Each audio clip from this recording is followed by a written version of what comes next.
Salut, je suis Frédéric de The Fredullo Games et j'anime cette chaîne. Bienvenue. En cette période trouble et particulière que nous vivons, je vais vous faire tous les jours une petite vidéo sur des jeux que j'aime bien. En général, ce sont des print and play. En l'occurrence, on va regarder ce qui se passe du côté de chez Léandre Proust, qui a été plutôt bienveillant avec la communauté en nous proposant pas mal de jeux. Et je vais même vous expliquer comment jouer sans avoir d'imprimante. Aujourd'hui, on va parler de Pentris. C'est la contraction de Pentamino et Tetris. Oui, Tetris, le célèbre jeu vidéo. Alors, le but du jeu de Pentris, il est extrêmement semblable au Tetris. Il faut réaliser des lignes ou des colonnes complètes. Et, en fin de partie, celui qui en aura le plus marquera le plus de points et donc remporte la partie. C'est brillant ce que je viens de dire. Alors, pour jouer, il va vous falloir des crayons, papier, billes, feutre, ce que vous voulez. Il vous faudra également un dé à 6 faces.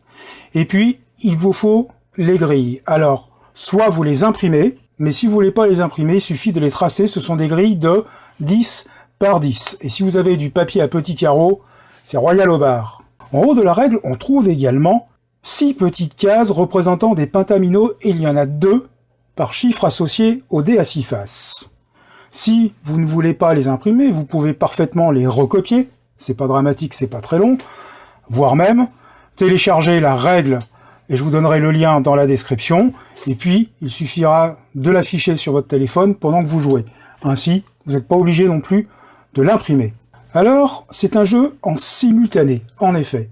N'importe quel joueur va pouvoir lancer le dé à 6 faces, ça n'a aucune importance. Le dé à 6 faces va vous désigner 2 pentaminos. Vous en prendrez un au choix, et une fois choisi, vous allez le hachurer sur votre grille. Mais attention, on ne fait pas ça n'importe comment. Après avoir choisi un pentamino, vous avez plusieurs possibilités, mentalement, bien sûr. Vous pouvez le retourner, mais vous pouvez également le faire pivoter.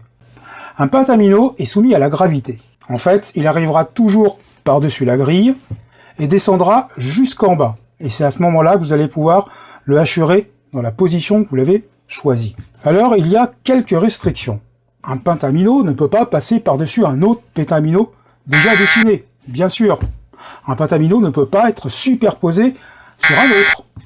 De la même manière, un pentamino ne peut pas sortir de la grille. Et enfin, un pentamino, une fois posé, ne peut plus être déplacé. Les règles sont simples. Alors là où ça devient drôle, c'est qu'une fois le tour terminé, tous les joueurs vont faire pivoter leur grille sur elle-même de 90 degrés. Et un nouveau tour va redémarrer. Alors attention, un joueur est obligé de poser un pentamino s'il peut le matérialiser sur sa grille. Les seuls cas où il ne le fera pas, c'est qu'il est dans l'impossibilité de le poser, auquel cas il devra passer son tour.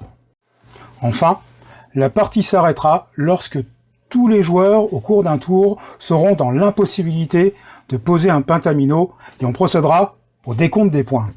Pour le décompte des points, c'est relativement simple. Vous allez multiplier le nombre de colonnes par le nombre de lignes. Celui qui a le plus grand nombre de points, naturellement, remporte la partie. Alors, quelques mots sur Léandre Proust. Léandre Proust, vous allez pouvoir trouver sur Tipeee une page où vous allez pouvoir télécharger les jeux à imprimer et également les règles. Naturellement, n'hésitez pas à lui faire un don. D'abord parce que ça va lui permettre de continuer à créer ce genre de petits jeux, et en ce moment il a commencé une série qui s'appelle Clash of Deck. Léandre Proust, c'est également le site Fabrique Ludique. Je ne sais pas si vous vous souvenez, ça permettait aux gens de déposer leurs prototypes et les proposer à la communauté. Je ne suis pas sûr d'ailleurs que le site soit toujours actif. J'ai moi-même sur ce site un jeu.